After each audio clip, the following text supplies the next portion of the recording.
Dr. Maroc also said that if you're going to purchase marijuana for medical use, then go to a dispensary because there are regulations in place to ensure safety. In Jonesboro, Karesse Clemens, Region 8 News. Bank teller Miracle Swanigan said that she loves the program because it lets seniors know that they have not been forgotten. If you would like to drop off donations, you can drop them off at any Southern Bancorp location in Manila, Blytheville, and Gosnell.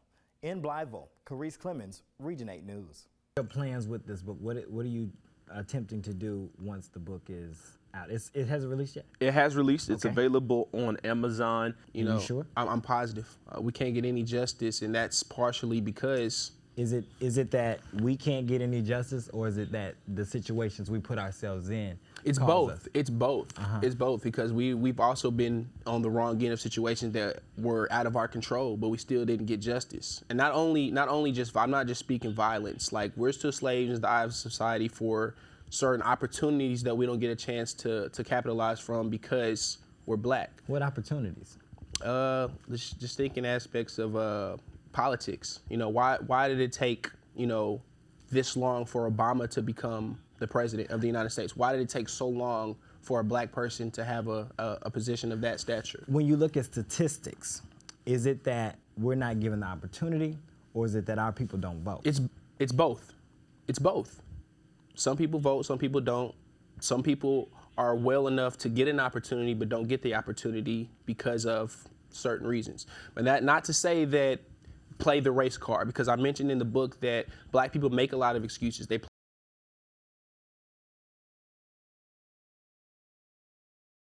This is the sanctuary that I grew up in. And we're all decorated up for Christmas. It's really beautiful. A pandemic nearly 2 years old, forcing some churchgoers to choose faith over fear. First United Methodist Church pastor Matthew Knight has seen it all, from outside services to mask mandates. Now some of the most sacred things are different. We pass them out. Everybody has their own. And so they pop the bread, and they pop the top for the wine or for the juice. And that's how we do communion. A church with over 3,000 members, no mask or vaccine mandate is required. We've encouraged our congregation to get vaccinated. And I would say that the majority of our congregation has been vaccinated. At smaller churches, things are quite different. Contactless devices like these are used in the lobby at Fullness of Joy to check temperatures. But as you enter the sanctuary, you'll notice tape between the pews to ensure safe distancing so that those who chose faith over fear can remain safe. Liability waivers and sanitizers sit in the lobby of Fullness of Joy. And as members like Elder Christy Conway prepare for the upcoming Christmas production, masks are still required to be worn. It is my belief that that people need some form of normalcy, and church and faith is the norm for so many people. A move of faith as the scope of the COVID pandemic remains unpredictable. People have a right to make and choose their, make their own decisions, and that's what they're doing. So, people are choosing to live, and choosing to live in whatever manner that they see is best for them.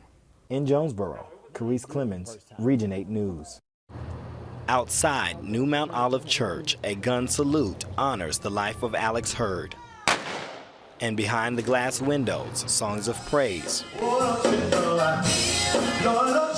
prayers for strength. In Jesus' name, we pray, amen. As a family and city mourn the loss of one who made a difference in the lives of so many.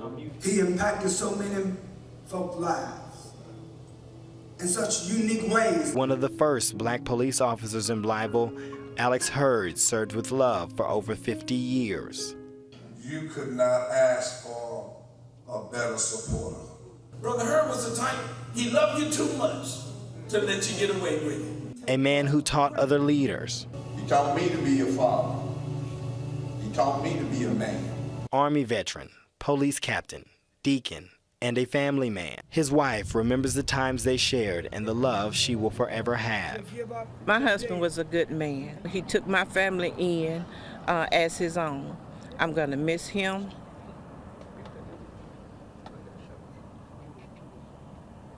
I'm gonna continue to love him.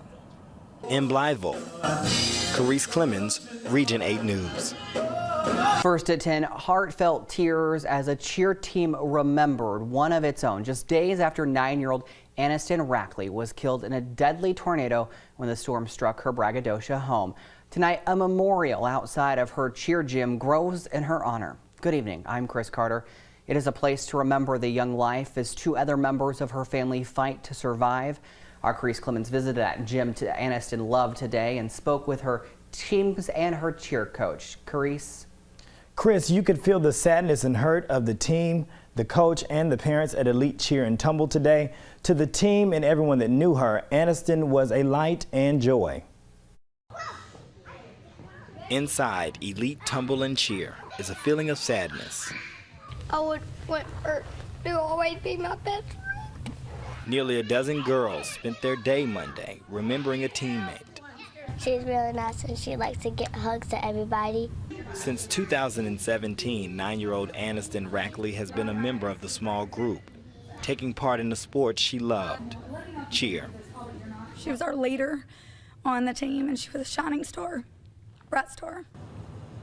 Outside the front door, candles, a small yet powerful reminder of Aniston. Memories of her warm heart and sweet spirit remain.